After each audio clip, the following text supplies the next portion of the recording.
Hi everyone, welcome to Eeshwari Vantillu vegetarian recipes. ఈరోజు మన వీడియోలో సూపర్ టేస్టీగా గోబీ బజ్జీ ఎలా చేయాలో చూద్దాం. దానికోసం గిన్నెలో ఒక 1/2 లీటర్ నీళ్లు పోసుకోవాలి.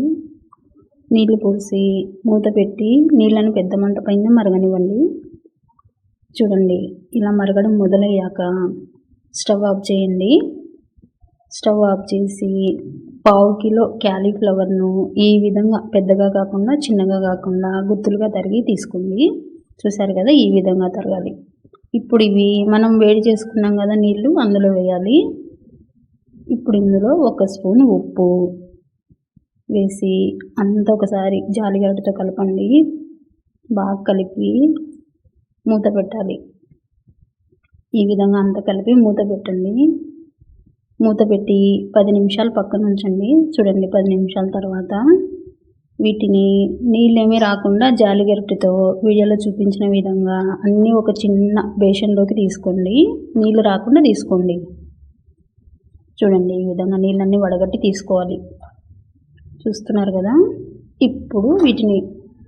ఇప్పుడు ఇందులో 1/2 స్పూన్ కారం, 1/2 స్పూన్ ఉప్పు, 1/2 స్పూన్ గరం మసాలా పొడి వేసి మసాలా అంతా గోబీ తరుగుకు బాగా పట్టే విధంగా బాగా కలపండి. చూడండి, ఈ విధంగా అంతా బాగా కలుపుకోవాలి. కలిపిన తర్వాత దీన్ని పక్కన ఉంచండి. ఇప్పుడు బజ్జీ పిండి ఎలా చేయాలో చూద్దాం. దానికోసం ఒక గిన్నెలో 1 కప్పు జల్లించిన శనగపిండి, 1 స్పూన్ కారం, 1 స్పూన్ ఉప్పు, వాము వేయించి చేసిన పొడి 1/2 స్పూన్ వేసుకోవాలి. 1/2 స్పూన్ వంట సోడా, 1/2 స్పూన్ అల్లం వెల్లుల్లి పేస్టు వేసి అంత ఫస్ట్ ఒకసారి కలపండి. కలిపిన తర్వాత 1/4 కప్పు నీళ్లు పడతాయి. కొద్దిగా నీళ్లు పోస్తూ మనం బజ్జీ పిండి ఎలా అయితే కలుపుకుంటామో అలా కలుపుకోవాలి. చూడండి, వీడియోలో చూపించిన విధంగా ఉండలేమీ లేకుండా బాగా కలుపుకోండి. పిండిని మరీ చిక్కగా కాకుండా అలానే లూజుగా లేకుండా బాగా కలపండి. పిండి ఇలా వీడియోలో చూపించిన విధంగా కలుపుకోవాలి. చూస్తున్నారు కదా, ఈ విధంగా కలుపుకోవాలి. చూడండి, ఇలా ఉండాలి పిండి. చూడండి, ఇలా కలుపుకోవాలి. ఇప్పుడు ఇందులో తరిగిన కొత్తిమీర 2 స్పూన్లు, తరిగిన పుదీనా 2 స్పూన్లు, సన్నగా తరిగి వేసుకోండి. ఆకును కరివేపాకు తరుగు 2 స్పూన్లు. ఆకుకూర శుభ్రంగా కడిగి వాడుకోండి. ఇప్పుడు అంతా బాగా కలపండి స్పూన్తో. కలిపి ఈ విధంగా కలిపి దీన్ని పక్కన ఉంచండి. ఇప్పుడు పెన్నంలో డీప్ ఫ్రైకి సరిపడా నూనె పోసుకోండి. నూనె పోసి పెద్ద మంట పైనే నూనెను కాగనివ్వండి. చూడండి, నూనె వేడయ్యాక కొద్దిగా పిండిని వేసి చూసారంటే ఈ విధంగా పైకి వస్తే నూనె కాగిందన్నమాట. చూడండి, ఇప్పుడు దీన్ని తీసేయండి. తీసేసి మనం ముందుగా కలిపి పెట్టుకున్నాం కదా బజ్జీ పిండి, అందులో మనం మసాలా పట్టించి పక్కన ఉంచిన గోబీ పువ్వును వీడియోలో చూపించిన విధంగా ఇలా దాంట్లో ముంచి తీసి నూనెలో వేసుకోవాలి. ఒక్కొక్క పువ్వును వేసుకోండి, బాగుంటుంది.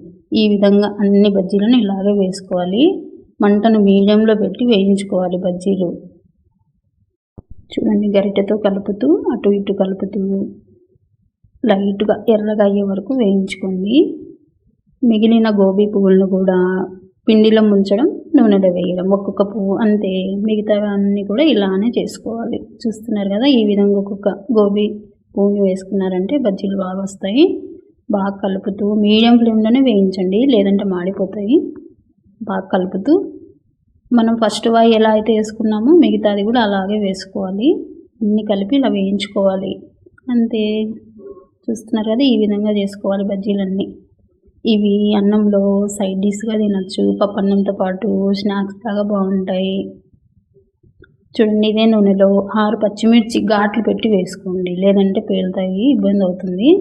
చూడండి, అటు ఇటు కలుపుతూ పచ్చిమిర్చి తెల్లగా అయ్యే వరకు వేయించి తీసుకోండి, సరిపోతుంది.